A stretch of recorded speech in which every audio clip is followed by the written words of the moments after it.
Hello and happy Hey. Friday. This is the Nikki Maduro Show. I am Nikki Maduro along with Kim McAllister, and we are here for you.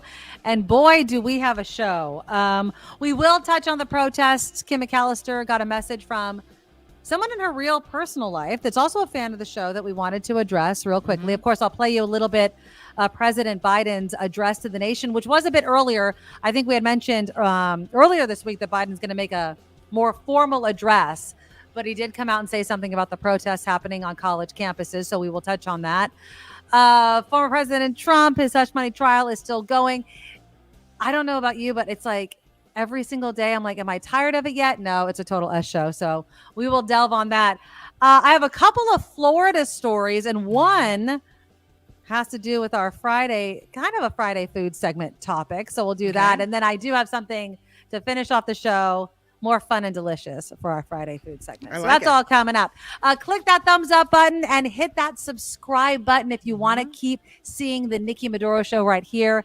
I also have in the community tab of the Nikki Maduro Show, and thanks to Lori for the suggestion, an explanation of this kind of transitioning show. I know some of you may not have caught, and you can go back to our past videos, may have not caught the original announcement about how we are now shorter. This is a recorded show, although, last Friday we had a live show. We will periodically be able to do live shows. But this is more of a consistent. We'll talk about the latest news every day for you guys. The live chat's open, usually an hour, even more before the show begins. And so the community we're still trying to create, but we want to grow the show, not only by the numbers, but, just to be blunt, but the finances of it all. We need to have other jobs because this at this point isn't able to sustain us just this show. So, but we tried. We tried, and we're still trying. So please consider supporting the show. We can't do the show without you guys. Yeah. So donate to our Patreon. Again, go to thenikkimadoroshow.com. That's where our Patreon link is. You can sign up for any amount you can. And then, of course, we take PayPal. And the email for PayPal is thenikkimadoroshow@gmail.com. And, of course, we'll remind you about all of it at the end of the show. But I want to get right into it. We've been talking a lot this week about the protests happening on college campuses.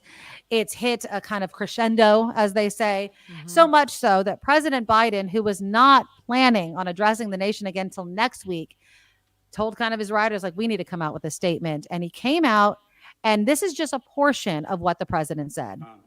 On our college campuses here. We've all seen the images, and they put to the test two fundamental American principles, The first is the right to free speech and for people to peacefully assemble and make their voices heard. The second is the rule of law. Both must be upheld. We are not an authoritarian nation where we silence people or squash dissent. The American people are heard. In fact, peaceful protest is in the best tradition of how Americans respond to consequential issues. But neither are we a lawless country. We are a civil society, and order must prevail.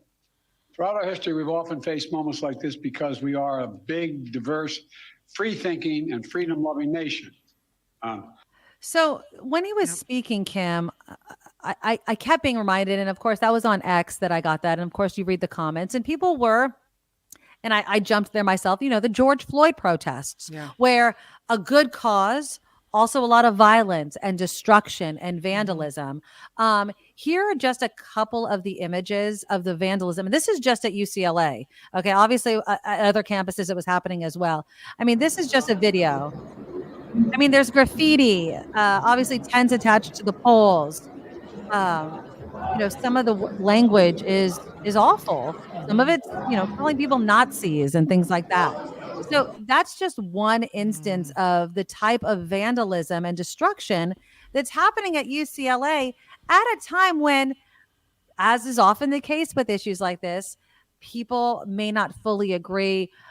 They might agree on the cause, but maybe not the manner in which the protest is happening, or whether or not the behavior of some, not all, but some of the protesters are justified.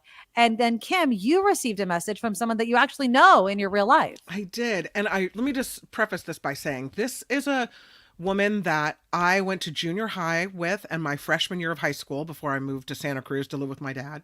So I know her on that level. I liked her then.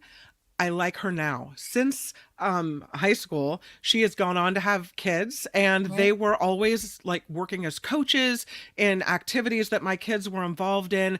She has a job helping children that are Oh, nice. struggling. Like, so she's good people, right? Yeah. I really like her. Also, she lives in my neighborhood Mm. and she has the cutest house. Like the what she's done with her porch, I'm so jealous of You're it. all jealous. So like she's awesome in so many different ways. But she sends me this message. First of all, I'm honored that she listens to the show and that she's Thank you adorable. so much. Thank Okay. you. So she, and I won't tell you her name because in case she doesn't want it Of course. broadcast, but she Yeah. says, I listen to you all the time and I am a Madorable who donates monthly. How Thank you. sweet is Thank you. that? Right? I just heard you say cops are going in and arresting students who have taken over buildings. So it seems like they're going to nip this in the bud.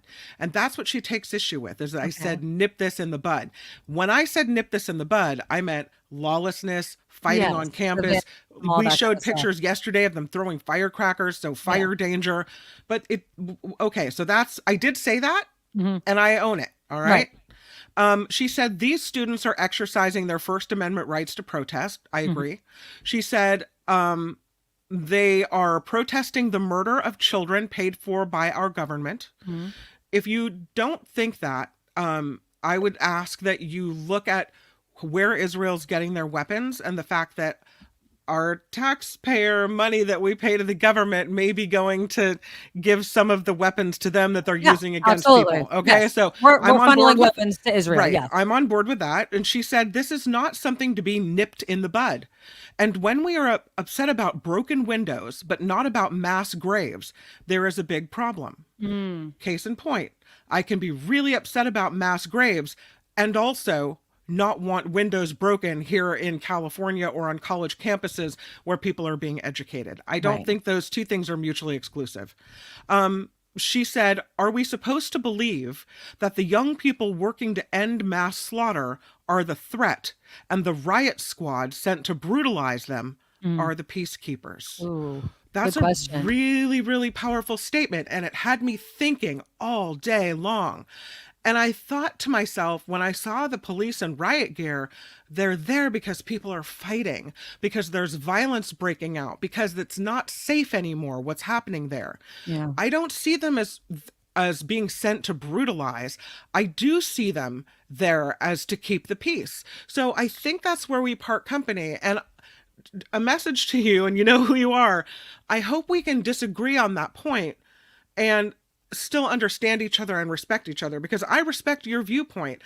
I just don't feel the same way about that particular part of it, right? Yeah. I care about what's happening so much in the Middle East. I don't want to see anyone hurt or killed, especially with my tax dollars. So I get it. And I love that, again, I think I said this the other day. I love that our children, our young people, our college students are passionate about this issue, right? Mm-hmm. Because a lot of times they aren't very passionate about very much.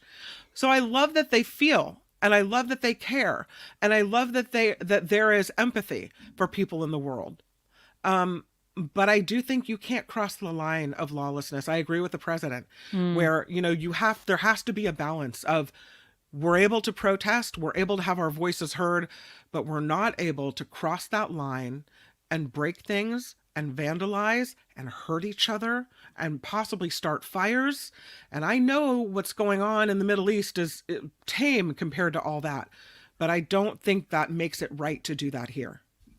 And I want to also bring up a topic that we mentioned yesterday, which of course is this whole idea of the bad actors and the fact that I think, and again, I'm not using the word naive to be insulting. I'm saying it would be kind of impossible to believe that people aren't using the cover of a just protest to do terrible things because they want to.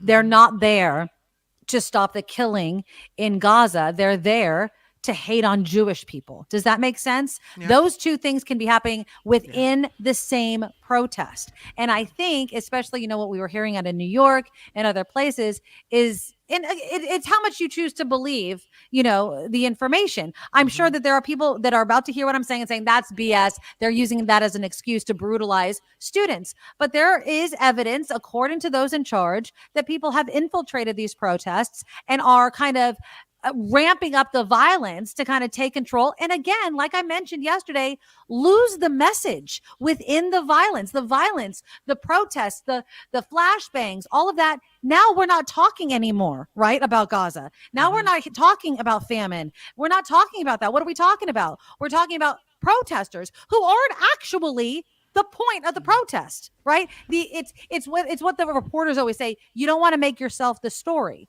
Well, now the protest has become the story instead of the war that's happening in Gaza. They may think, oh no, we're bringing attention to it, but because of what are possibly bad actors, they are kind of smothering that and they're diluting it and they're muddying the message, a message which I do support. I want a ceasefire. I want the war to end. As far as divestment is concerned, here's my question. And please let us know in the comments. And I hope your friend is listening or what have you. But what we always talk about using the almighty dollar, right, to express your vote, your viewpoint, voting by your wallet, right? So here's my question. How far do some of these college students want to do? They want UCLA, Columbia, Cal Poly Humboldt to divest from their tuition going to investments that support Israel. Why not divest yourself? I know that it's not an easy decision. I'm sure people have dreamed of going to UCLA. Some of them are suspended or expelled, and that dream is over. But if you know that the college that you're going to invests in something in which your tuition dollars would go to support Israel, the quickest, and I'm not even being sarcastic here, the quickest way for you to feel, I guess, more at peace with that decision is to remove your tuition dollars from that institution. Now, I also know there'll be somebody right behind you taking that seat, right? Like, I understand that way of thinking, but now it's not your tax dollars. It's not your tuition dollars. And I'm asking that as a open-ended question. Is that an answer? Do you think that if you feel so strongly about a college and a college maybe saying, no, we're not going to divest. I mean, how long can your protest go if the college says no? The only other option I see is then you divest yourself. Take your tuition dollars right out of that university. I mean, for a lot of people, they've probably already done a couple years of work at that school. They're maybe have graduation ahead in a year or a half. Well, they were willing to sacrifice it with this protest with the risk of getting suspended or expelled already. Yeah. Right? Yeah, no, I agree. I think it's complicated. Of course. And I bring up another issue to you. What about what former Congressman, the late Congressman John Lewis said, which is trouble. Good trouble. Creating community requires persistence, optimism, and the willingness to make what he called good necessary trouble. Absolutely. And as you mentioned to me off the air, that when you make good trouble, you know what's coming. Yeah. Right. So when you talk about the police being sent in, you kind of know what's coming. You know that toward it's the going end to of happen. this. Exactly. They knew the cops were eventually going to come in. Right. Again, and I keep using the word naive. They're not naive. No, they they're know. smart kids. You can look back at history and you understand we're going to protest. Things are going to ramp up. They're going to bring in the law. And in all honesty, not that you want violence on campus between protesters and cops, but that also draws the headlines, right? It's Kumbaya only gets so many cameras before it's like, there's just a bunch of kids sitting on the lawn, right? That is protest, making people feel uncomfortable, drawing the cops, drawing the cameras. I don't want people to be violent. I don't want the vandalism. I don't want the destruction, but let's not act like these college students are shocked that cops were called. Now, the manner in which they're being dispersed and all that, we can completely debate, but they knew it was going to come. And in a way, I think they expected it. I mean, you have to expect it. You're not dumb. These are very smart students. Very smart. As a matter of fact, my mom walked up to my car window when I rolled into the driveway this afternoon and said, we were talking about what was going on college campuses and the fact that my niece is headed to UCLA in the fall. Right. And she said, I've heard some of these people at the protests are bad actors and they're not even students at the school. And she goes, I was watching something about how would students know to put chairs in front of doors and booby trap buildings and tie ropes together and all this.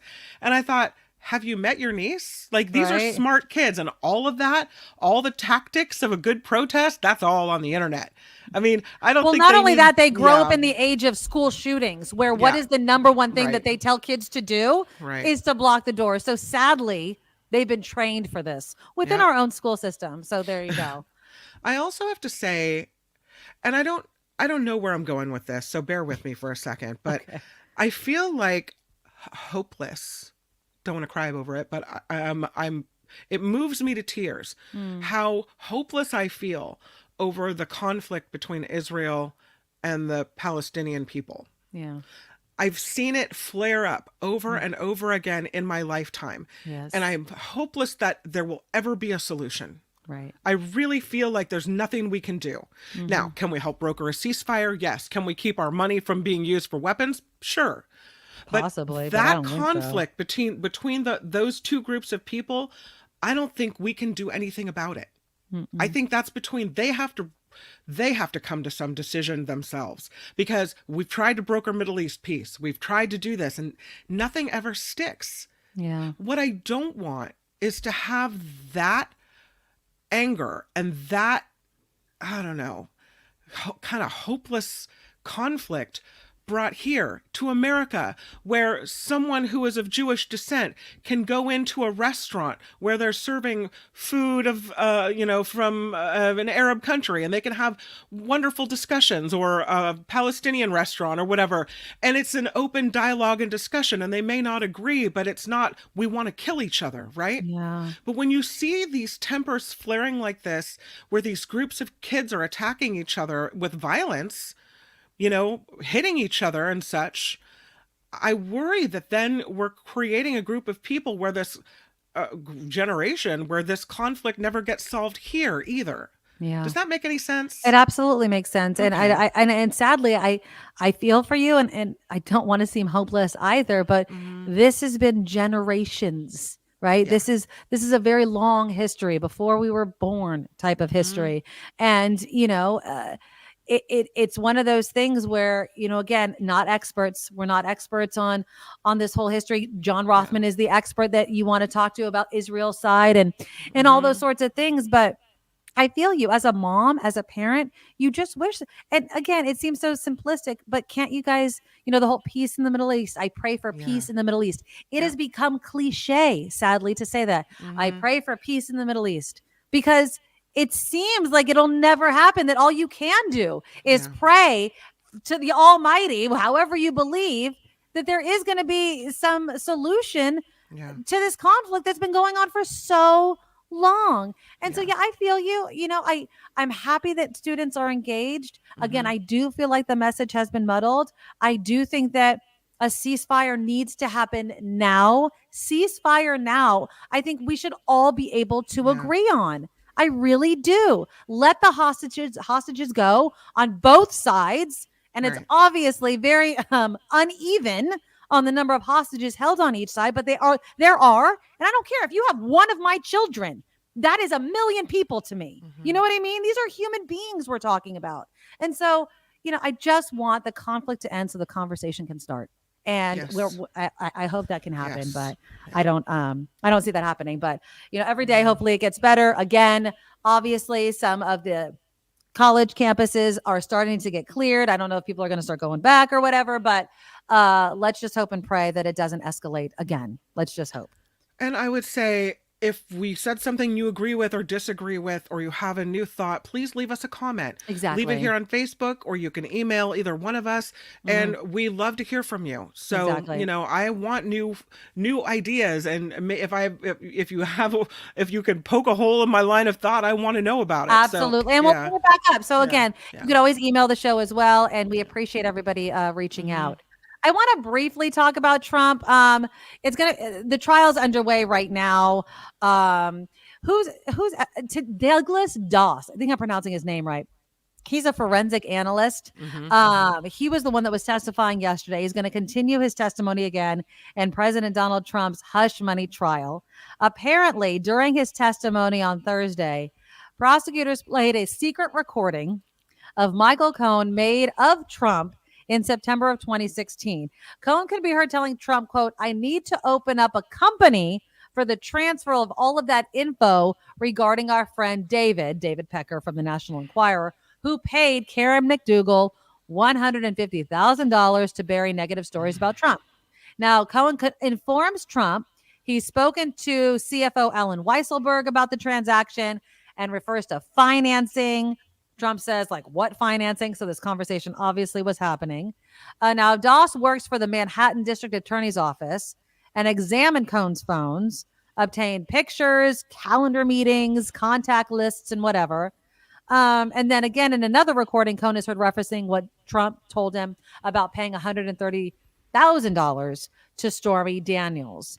And apparently Trump said something to the effect of, "I can't even tell you how many times," this is Cohen, "I can't even tell you how many times he said to me, 'I hate the fact that we did it.'" And then Cohen said to Trump, "But every person that we've spoken to tells you it was the right move."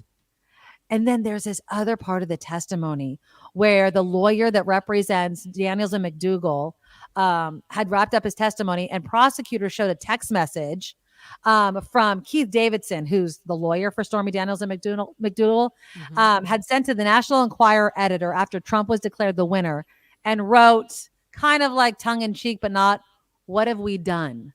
As if they knew that because they had buried all of these stories, that Trump had gotten elected. So, obviously, Trump's going to play this off like he didn't know it, that it was a campaign thing. But then the other thing that was hilarious was the gag order hearing that also happened yesterday. So it began. The whole thing began with the hearing on whether Trump had violated the gag order that prevents him from commenting on witnesses, the jury, and the court staff. Now, the judge fined Trump $9,000 for violating the gag order, but did not make a final ruling on the latest 4 instances. Now, Trump's lawyers asked the judge if he would review articles Trump wished to post on social media to see if they violated the gag order. The judge said, "It's not my job to review posts ahead of time. If in doubt, steer clear." Trump says he's not allowed to testify. And then after the court was dismissed, Trump addressed reporters outside saying, I can't even testify. I'm under a gag order," which is complete, total BS, because you could totally testify and not violate your gag order, you freaking moron. So, he's an idiot. I don't know if he's going to be able to not be fined again. They're really trying not to throw his ass in jail because obviously it just caused more disruption and more delay and more distraction. And I think they just really, really, really want to get through this trial and get to a verdict. I think it was those secret phone calls that really packed a punch, right? With Michael Cohen and Davidson. That was some pretty good stuff. Yeah, exactly. So, his lawyers are going to try the best to make it seem like Trump didn't know anything and blah, blah, blah. Give me a break. You cannot have your finger in the entire business because you're a freaking genius and then not know anything at all. Nope. So those two things don't make any sense whatsoever. So, and then after he's fined $9,000, he goes on the campaign trail in Wisconsin and Michigan, and he's talking smack about the judge in the case. He calls it a kangaroo court, blah, blah, blah. What do you expect him to say? And he comes right up to that line as to whether or not he's going to cross it again. I guess 9,000 isn't a big deal. So no, it's not. Keep piling it on. All right. Well, that's Trump. We'll, of course, continue to follow that. Okay, I want to move on to this food story. I want to start with, I guess, a news one, which is so freaking stupid. Now, I've tried lab-grown meat. Have you tried? Well, yeah, like Beyond Meat, or isn't that lab-grown meat? Well, I don't think it's lab-grown meat. I think it's fake meat that's vegetarian, like it's plant-based meat. Okay, but that's different than meat that's actually grown in a lab from meat cells, which is like a carbon copy of meat. I think there's a difference between plant-based meats. Okay, I hear what you're saying. Okay. And lab-grown meat. Okay. Okay. Well, let's just go off that. Well, anyways, apparently Florida is banning lab grown meat, joining apparently, and I didn't realize this, 3 other states: Alabama, Arizona, and Tennessee. Florida Governor Ron DeSantis signed a bill this week banning and criminalizing the Wow. manufacture and sale of lab grown meat in the state. Is that because the farmers, the cattle farmers are scared? Okay, well, here's his quote. Now, yes, I would say that obviously Hmm. cattlemen and everything like that, you're inching into their profits, right? Hmm. But this is what DeSantis says. He's such an asshat. This is DeSantis, by the way. Florida is fighting back against the global elite's plan to force the world to eat meat grown in a petri dish or bugs to achieve their authoritarian goals. We will save our beef. Now this is a petri dish with meat in it. I don't know if that's exactly what it looks like, but that was the picture that It I looks like a I hamburger found. patty because it's grown from meat cells and There it's you go. probably very similar to regular meat. But Right. okay. And obviously, there's a reason for this. Millions of Yeah. dollars have been spent in startups to improve the technology to create climate friendly alternatives to traditional meat sources. If we eradicated the beef industry, which I know cattle ranchers don't want to hear, climate change would Yeah. probably like not exist or would be flipped around. I mean, methane from cow ass farts. I'm totally serious. Yep. Let alone the grass and the water and all the land that's used to Mhm. to breed these cows, right? Yeah. I mean, that's what we're trying to change. But here's the thing. I mean, lab grown meat, at least at this point, is nowhere near competing with traditional No. meat at all. I mean, don't you think you would have to get over the hump of having people accept it? Right? That it's similar, that Right. it's better for the environment, that whatever. I mean, I think there's a lot of people that wouldn't even try it or wouldn't even gravitate toward it. Look, So, you're absolutely right about the plant versus the lab grown meat. mhm, If you can't tell the difference, yeah. I'll eat it. I'll eat it. I don't give Oh, crap. I think you can tell the difference with But no, derived I'm meat. talking about this lab But grown this meat. And lab it's grown meat, I think it's going to be very similar cellularly. I right. think it'll taste a lot like meat. And again, it's getting over that hump of having people accept it. Mm-hmm. And once that happens, then I could see that farmers would maybe be in some trouble there. But there's a lot of studies and research going on, even here Yeah. in Sonoma and Marin County, about how to decrease methane on Yes. cattle farms by Exactly. using red seaweed that they're harvesting off of Bodega Bay. It's been very promising in these studies. So it doesn't mean that we have to completely eliminate. Maybe we change the way we do things to be better for the Right. environment. Exactly. I don't know. I look at that and I think, first of all, it's a good old boy sticking his cowboy heel in the Yes. mud and saying, Exactly. And I "This is the honestly way we've respect done it. it. This I is the way respect we've it. always done it." You I mean, if it's know, business bottom line, of course I'm going to work yeah. against it. If you're trying to inch into my profits, absolutely. Well, But we move on. I mean, the world has to evolve. Is it more important for you to have your meat, for me to have my meat, or is it more important for there to be a world left planet? for our great grandchildren? Exactly. I'm picking lab meat then. NBC News talked to the head of global marketing for Eat Just Inc. It's the company behind cultivated meat brand called Good Meat. Mm-hmm. And he says the United States has a tremendous lead in terms of alternative proteins. There are 43 cultivated meat companies in the world, but this kind of political rhetoric and these laws put that in jeopardy. Another thing that you might not initially think of, cultured meat, pardon me, Mm-hmm. is much less likely to be infected by like E. coli bacteria because Yep. there's no intestines for the poop to get mixed in with Mm-hmm. your meat. You know what I mean? Like, Yep. so it's kind of like nice to think of it that way, but this is just another culture war. I Yeah. mean, they would rather choke on their dirty air than change their behavior because a damn lib is behind it. You know Right. what I mean? It's like we're going to own ourselves in order to own the know what? libs. Like, give me a friggin' break over here. This is where California leads the way. We Yeah, I would figure hope it all so. out. Yep. And then in 20 years, when, guys like DeSantis are in the nursing home or gone, Yep. The next generation picks up the mantle and they say, we've perfected it. We've done it. Repeal the laws. We're moving forward. This is how we live. Right. Yep, exactly. Yeah. I just found it hilarious. I mean, another thing, it's not food related, but it's climate change related. This headline cracked me up. It says climate change could virtually disappear in Florida because they're just removing the phrase from any sort of mention in any of their state laws. Is that like, don't take a pregnancy test? That means you're not pregnant? The COVID. It reminded me of COVID. Just don't test anymore and COVID's gone. It go away? Is that what it is? Oh, okay. Just don't say climate change and there's no such thing. It's like the fairy godmother just wishing things away. It is bless so you and funny. bless you. Yeah. It's on the verge of repealing what's left of a 16-year-old law that lists climate change as a priority when making energy policy decisions. Instead, the state would make energy affordability and availability its main focus. So we will just burn those fossil fuels to keep the light on your air and climate. Be damned, climate change doesn't exist in Florida. That's the dumbest thing I've ever heard. I mean, honestly. I mean, it's DeSantis running the friggin' state. What do you expect? You know what I mean? So, all right. Well, I want to lighten things up towards the end of the show. Friday food segments. I was going through my emails today, and I'm going to give a big shout out to Calvin because Calvin, you did something that I don't often do, which is get off my ass almost immediately after reading an email. I mean, usually I'll put it in a folder. I'll be like, I'll get to that. Oh, no, my friend Calvin, you get the gold star of the day.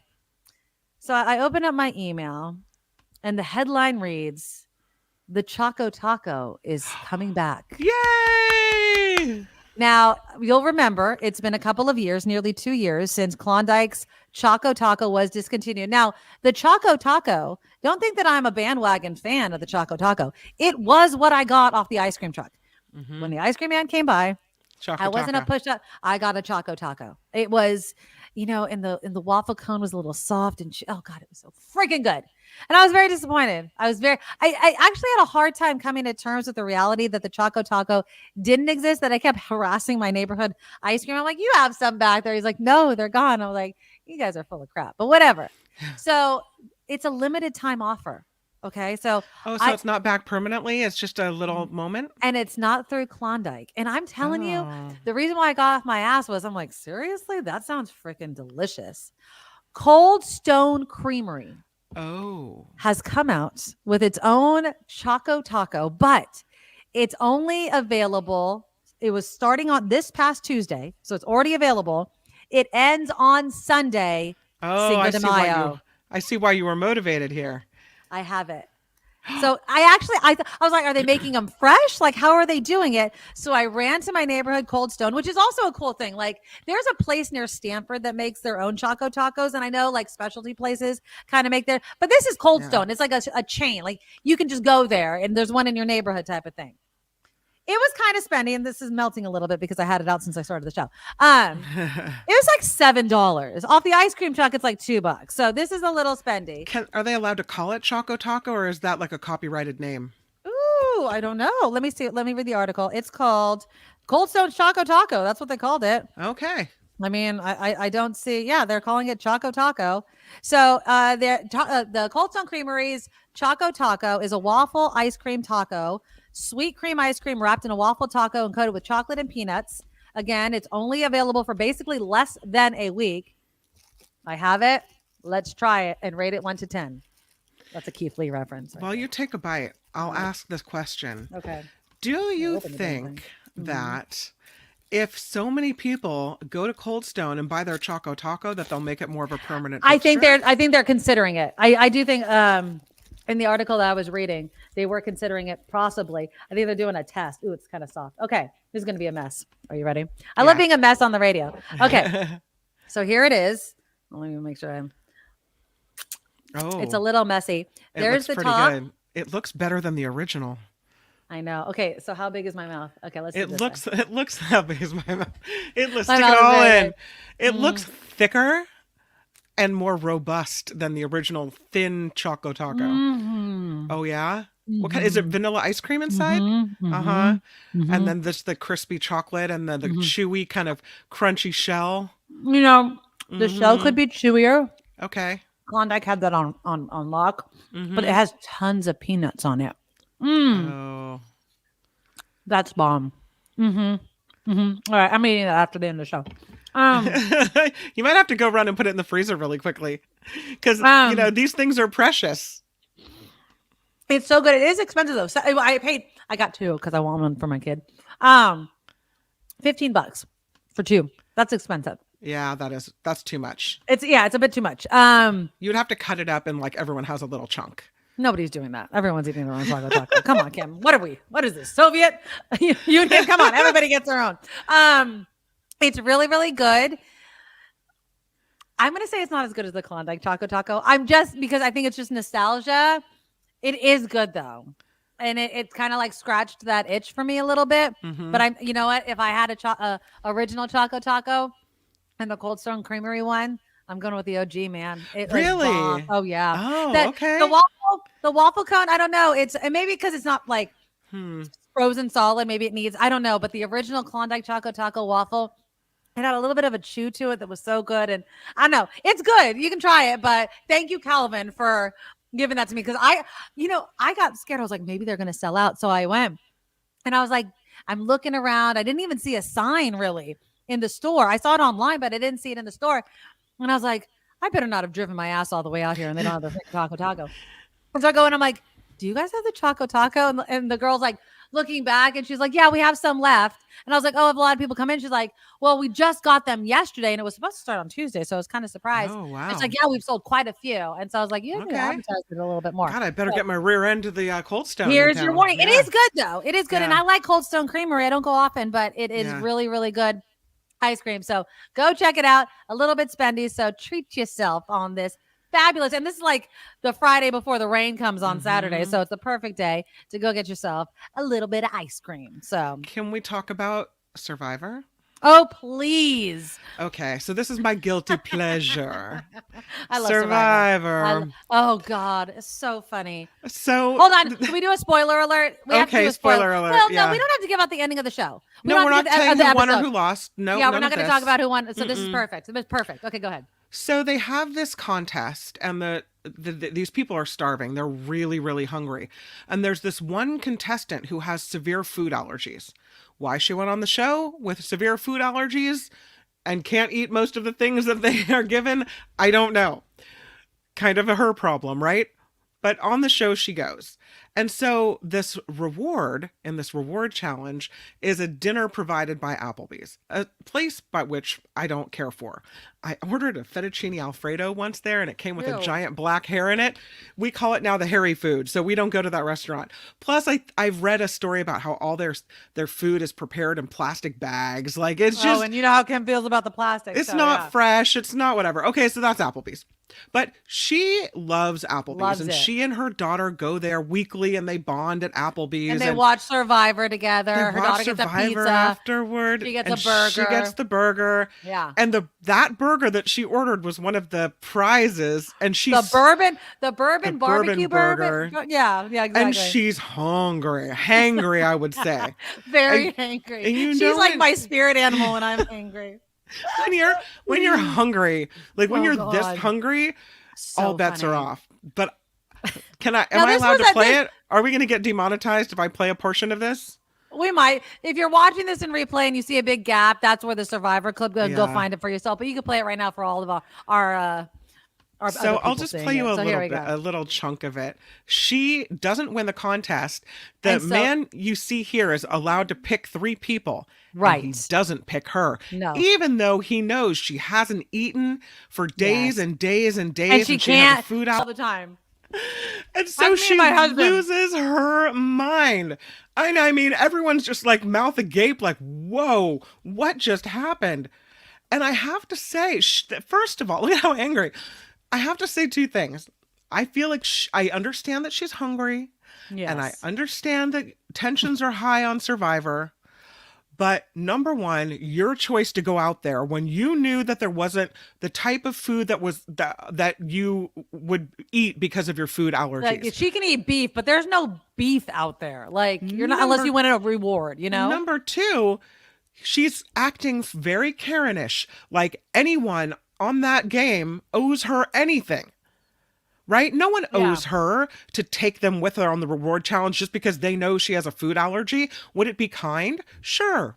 Yeah. No one owes her anything.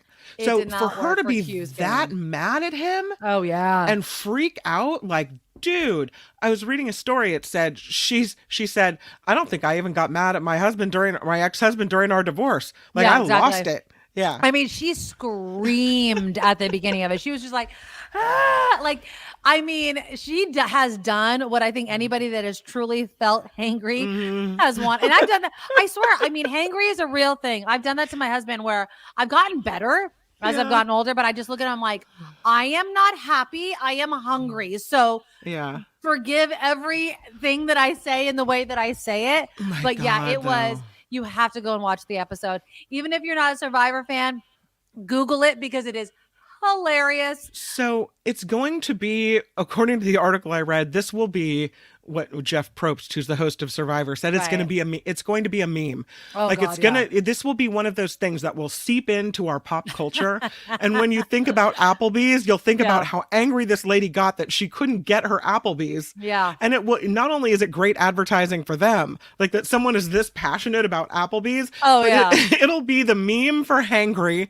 It'll be the meme for Applebee's, right? Like, it'll be give me my shared all over the place. burger. Yeah, Oh exactly. my God. Well, because they do these things because it's a sponsor of Survivor, right? So they do like this Sure. kind of commercial within the show type of thing. But you know what happened? My husband was saying it last night. Hold on. I He will was say, saying, go ahead. oh, go ahead. I was going to say that Jeff Probst said in this article that I was reading, there's not a sign behind us that says applause Applebee's. Like, this Oh, is no. Yeah, a normal no. response. Like, this was unscripted. Like, her whole love of Applebee's and her whole Applebee's But hang I up. think this is what James said. My husband says that he thinks that when she was applying to be Survivor, I bet you in her story, because she said it on there, oh, it's my daughter and I have this tradition where we go get Applebee's. And maybe she Right. mentioned Applebee's and we sit down and we watch together the show because she told that story during that episode. Sure. And so it just seemed too on the nose to not have been mentioned, right? Like maybe they chose her for the show because of it. I don't know. Well, they chose her because of it, but it really fit in perfectly with the advertising. So I felt for Liz. But you know what? I'm not going to give out the end of the show, but I will say she stole that episode. Oh, Hands down. I'm telling you, look at her face. I mean, she's about to, and she did it. She totally exploded. And what was funny was like Q, the gentleman who won the reward. He's like, I fire people all the time. He's like, go ahead, don't be happy with me. I was like, damn, dude, you are perfect for that job. I would feel so guilty. I would be like, no, Liz, all right, I was gonna invite this person, but yeah, come on. I would not be able to not take her after the sob story and knowing she hadn't eaten anything. Like, if she was winning all the challenges, maybe. What if she had written your name down the night before to kick you off the island? That's true. No. I mean, yeah. No one owes true. you anything. If you've been playing against someone, they don't owe you to take you just because you're starving to death. That's your fault for going out on Survivor in the first place. Yeah, she you can't, big dummy. I can't eat anything. And they came up there rice the other time, and I'm like, oh, woman, calm down. Yeah, everyone knew when they were going through that though. Oh, this is definitely going to make the show. So I don't think I've ever seen anyone lose it like that.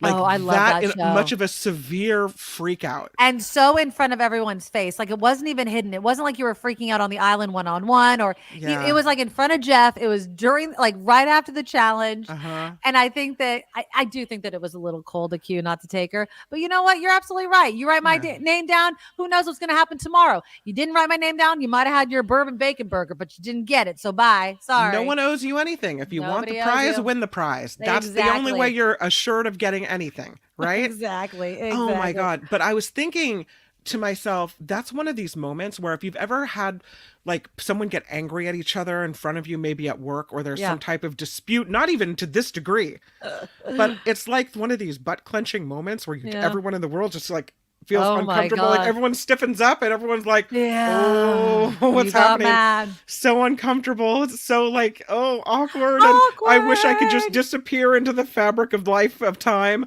Yeah. There's this meme on social media that's so funny. It's like, I feel so awkward. I feel so awkward about those situations. I even change the channel when it's just people acting on TV. You're like, nope, that's too awkward. That's just way too awkward just for me. can't do it. I can't handle it. I'm not going to go through that moment with you. It's just way too awkward. I And just really avoid conflict like that. Like, just don't even go there. I just love Survivor. It's Yeah. one of my favorite shows. It's actually right now, I think one of the only shows my husband and I watch together every single week. So when you text me, you're like, did you watch Survivor? I'm like, yes, I watched Survivor. Absolutely. You know what would probably be really good on that barbecue bacon burger though?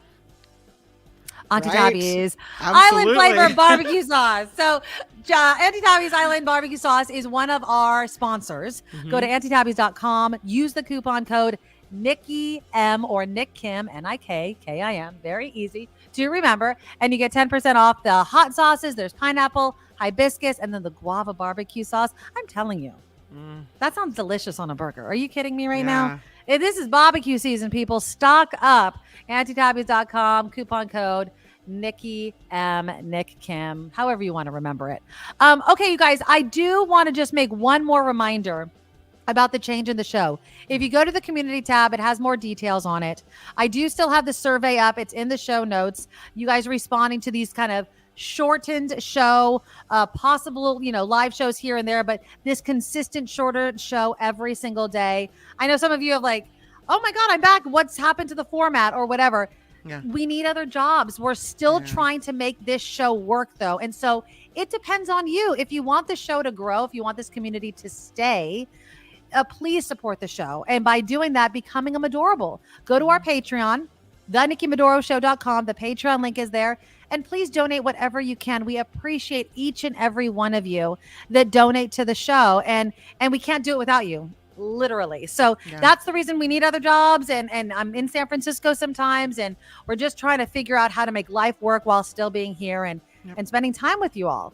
If you like PayPal, go to paypal.com. theNikkiMadoroShow@gmail.com is the email that you send it to.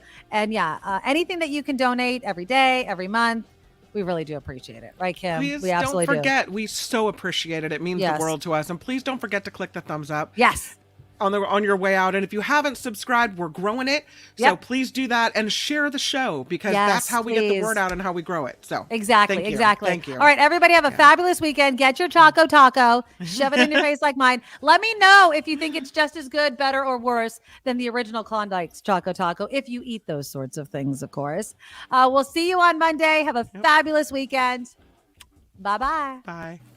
Nikki, you're oh so awesome. You sprout like a beautiful blossom. You're also the best. I really can't rest. You're oh so awesome.